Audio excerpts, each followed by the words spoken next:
И погодните временски услови не ги спасија Тетовци од големото аерозагадување. Градот после новогодишните празници беше прекриен со бела покривка. Наврнаа 40 сантиметри снег, провеува ветер, но PM10 частичките никако да се спуштат под минималните вредности. Се регистрираат штетни частички за 2 до 3 пати повисоки од максималните граници. Граѓаните велат дека се надевале од и неколку недели во зимскиот период ќе се освежеле со чист воздух. Надевавме, ама не. Опет иста ситуација е. Сега не знаеме, ако не земат некакви мери, ништо. Не излагаме, само што е ургентно, тоа да, иначе седиме дома. И прозорите не ги отвараме често. Например, доле кај рекава, тамо има и џубриње и тоа. Кога се запалят тие, више не смее да се отварат прозорите, иначе не се седи и внатре тогаш. Очекувавме почист воздух, али тоа е тоа. Тоа е тоа. Ложи разни пелети. Тие викаат дека пелетите не се, али тие се све нафтени деривати. Тоа е уште полошо него дрва, обични дрва. Све нафтени деривати со тие. Воздухот, ново сообраќајње е катастрофа. Ауто имам нов, го оставив на автобуска станица, доаѓам со комби, што е сигурно. Јел култура е овде јако ниска, ја не сум живеел овде, јас сум живеел доле, надвор. Во сообраќајната катастрофа е. Катастрофа. Без икаке резултати. Дефинитивно дека властите не превземаат доволно внимание на тоа што треба да се направи. Не знам што би кажал друго во контекста нака. Би можело си знаат тие и се во нивни раце. Што например е според вас сообраќајот, инфраструктура, урбанизам, не знам? Се. Дури ово. Пријатно со урбан хаос, со депонии. Па добро, треба да презема нормално, ама што да презема? И порано се горело на дрва, па немало загадување, што знам, дали од возила бе. Треба се проба, пар, не пар, например. Еден период, макар еден месец, два. Што знам, тоа е. Од општина Тетово не кажа дали воопшто преземаат некакви мерки против аерозагадувањето. Истакна дека зголемен е бројот на инспектори, а зачестено се контролираат и казнуваат загадувачите на воздухот. Исто така е сменето раководството на инспекторатот и сега се излегува повеќе на терен. До сега имаме опомени испратено до 40 загадувачи на воздухот, а сме казнили правни лица. Казни до сега добиле 4 загадувачи.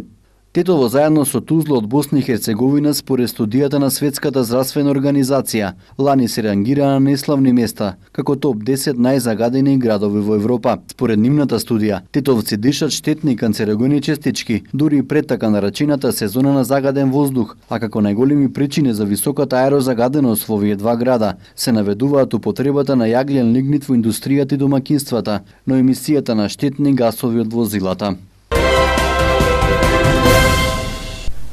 Минатата година на поширокото гостиварско подрачје биле регистрирани 45 кривични дела, неовластено производство и пуштање во промет на наркотични дроги, психотропни супстанции и прекурсори, информира СВР Тетово.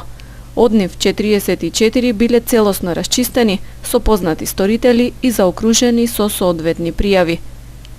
Со овие пријави вкупно биле офатени 53 сторители, 34 од нив биле повторници.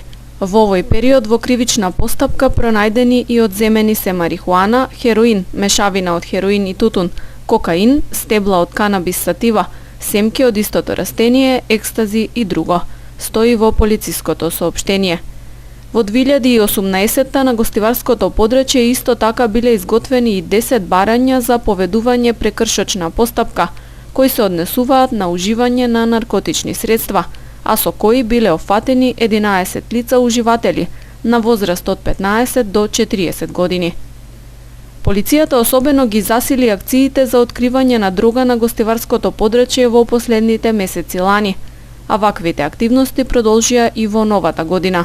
Во јануари во неколку наврати беа фатени и приведени лица, кај кои полициските службеници пронашле наркотични средства, најчесто марихуана или кокаин.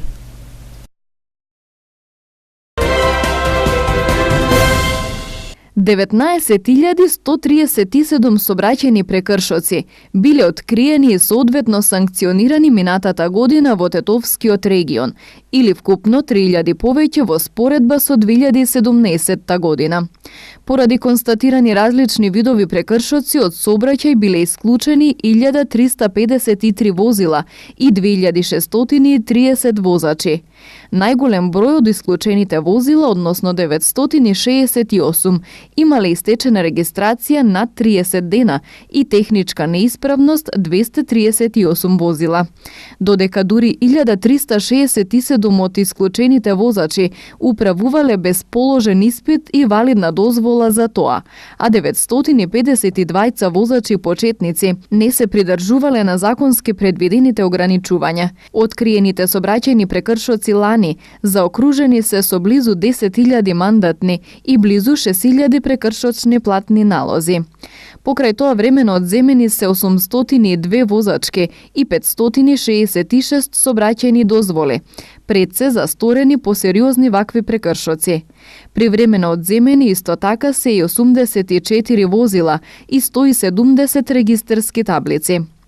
За возачи, но и за пешаци во периодот за кој станува збор, биле организирани, односно спроведени 12 така наречени сообраќајни поуки со превентивно предупредувачки карактер, најмногу во функција на подигнување на нивото на сообраќајната свест и култура. Науката докажа дека во првите години од животот мозокот се развива со брзина која никогаш потоа нема да се повтори. Токму затоа се вели дека децата се како сунгер и впиваат се што им доаѓа од околината. Родителите се секако најважната алка во развојот на детето, начинот на кој тоа размислува, што чувствува, како се однесува. Психолозите потенцираат дека без топлина, разбирање, правилно воспитување и давање на добри примери, кај децата ќе се јавуваат низа проблеми во натамошниот живот. Први детето нема да израсне во личност која што ќе знае да се снајде во животот, нема да има добри социјални релации со другарчињата надвор. Значи, оној модел на однесување кој што родителот го има кон детето, тој модел на однесување ќе остане траен кај детето и низ начини детето ќе го пренесе тоа однесување и надвор од домот. Денес, иако се смета дека улогата на родителот е само да ги задоволи потребите на детето, тоа не е така. Улогата на родителот е покрај да ги задоволи потребите на детето и да го насочи, да го воспити, да му помогне на детето да се израсне во една здрава, во една нормална психофизички здрава личност. Психологијата познава неколку стилови на воспитување, од строго родителство со наредби и исполнувања, преку такво кое поставува разумни ограничувања, до давање дозвола за се што детето ќе попара. Ангелковска потенцира дека најдобро воспитување е она кое создава блискост помеѓу родителот и децата и каде има отворена комуникација. Авторитативниот воспитен стил, каде што владе на добра комуникација и соработка помеѓу родителот и детето, каде што се базира на топли емотивни односи помеѓу родителот и детето и секогаш родителот тука да му помогне на детето во оние ситуации кога е тоа добро, со тоа што родителот претходно му дава одредени насоки на детето, како да се однесува, како да постапува, што да прави во одредени ситуации. Во земјава неодамна започна кампања со наслов «И родителството се учи», која има за цел да го сврти вниманието за потребата од поддршка на родителите во одгледувањето на психофизички здрави, самоуверени, културни и успешни деца.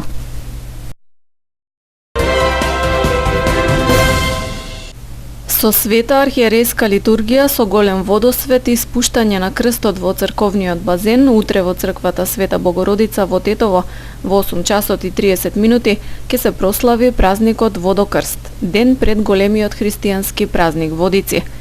По светата литургија во црковниот базен во дворот владиката Господин Јосиф ќе го изврши чинот на водосвет и спуштање на Светиот Крст. Утрешниот празник се нарекува водокрештение, водокрст или водопост. Водокрст доаѓа од крештението, односно од осветувањето на водата, а водопост поради тоа што се работи за строг пост. Овој празник е востановен во спомен на крштението на луѓето кои го примиле христијанството. Во Светата црква се познати две осветувања на вода, големо и мало осветување.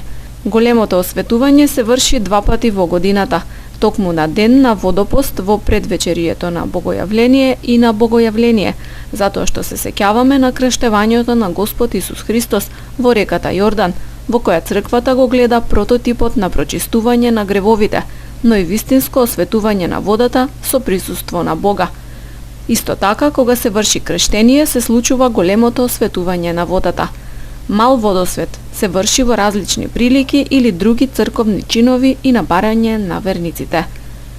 Единствено во Тетово чинот на спуштање на крстот се извршува на празникот Водокрст, односно еден ден пред Водици.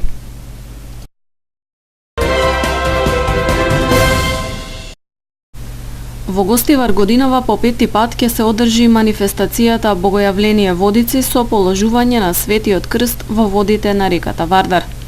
Традицијата на ваквото одбележување на празникот во градот беше возобновена во 2015 година, по скоро 7 децении пауза.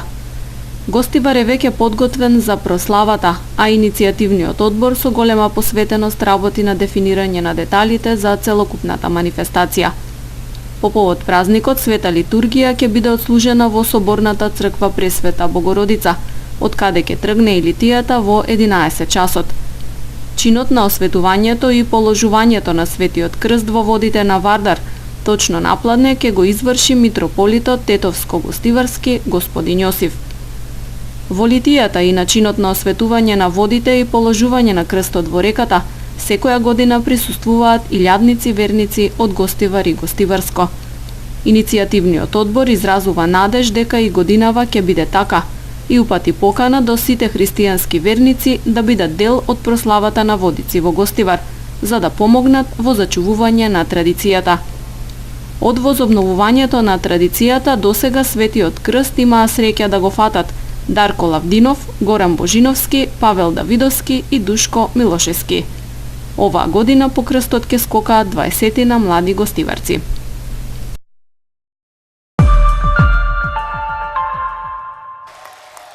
Премиерот на Грција Алексис Ципрас синоќа доби доверба во парламентот откако владеачката коалиција што ја водеше беше разнишана поради договорот од Преспа за ставање крај на долготрајниот спор околу името на Македонија.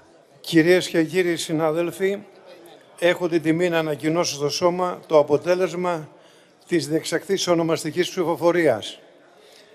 Ψήφισαν συνολικά 299 βουλευτές.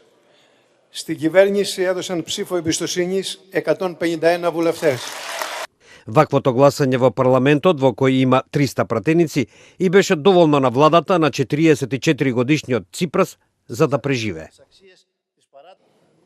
Ήρθα ενώπιον σας να ζητήσω καθαρές λύσεις. Όχι κόλπα, όχι ημίμετρα. Ανοιχτά, έντιμα, καθαρά, πάνω απ' όλα κοινοβουλευτικά και δημοκρατικά. За време на жестоката расправа, Ципрас ја повтори оценката дека договорот со Македонија ќе ја зајакле стабилноста на Балканот.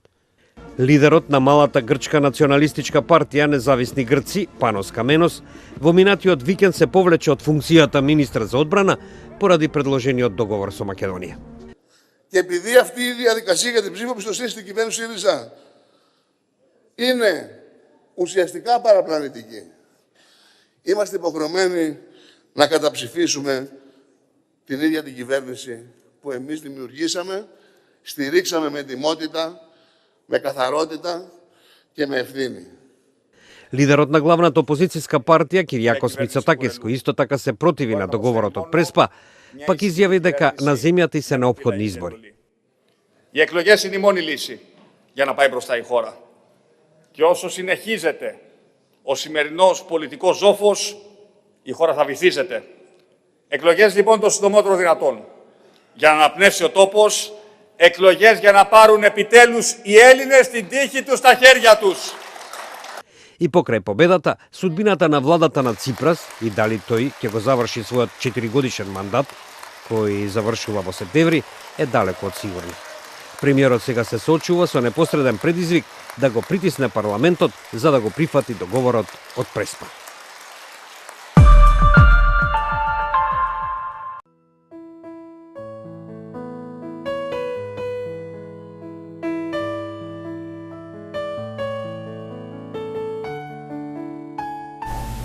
Времето денес беше сончево со мала до умерена облачност и со умерен до засилен западен ветер. Температурата се движеше од -7 до 4 степени.